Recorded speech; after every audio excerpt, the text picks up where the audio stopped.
Diabetes, thyroid અને કિડનીની બીમારી સિવાય કોઈ કારણ વગર પગના તળિયા બળવાનો પ્રશ્ન રહેતો હોય, મોટે ભાગે લોકોને એવું થતું હોય છે કે રાત્રે સૂતી વખતે પગના તળિયા અતિશય બળતા હોય, તેના પર ભીનું કપડું રાખવું પડતું હોય અથવા તો તળિયાને પાણીમાં બોળવા પડતા હોય છે.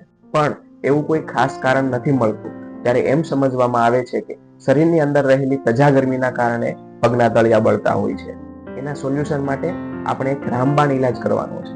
એ છે દૂધીનો ઉપયોગ. દૂધીમાં 96% પાણી હોય છે અને બાકીનો ભાગ ફાઈબર રહેલો હોય છે.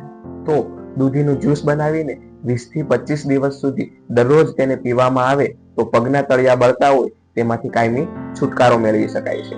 આ ઉપરાંત દૂધીને ખમણીને તેનો પેસ્ટ બનાવીને તેને પગના તળિયે રૂમાલ વડે લગાવવામાં આવે તો તે શરીરની અંદરની હીટ એબ્ઝોર્બ કરી લે છે અને આ રીતે પણ પગના તળિયા બળવાનું સોલ્યુશન કરી શકાય છે.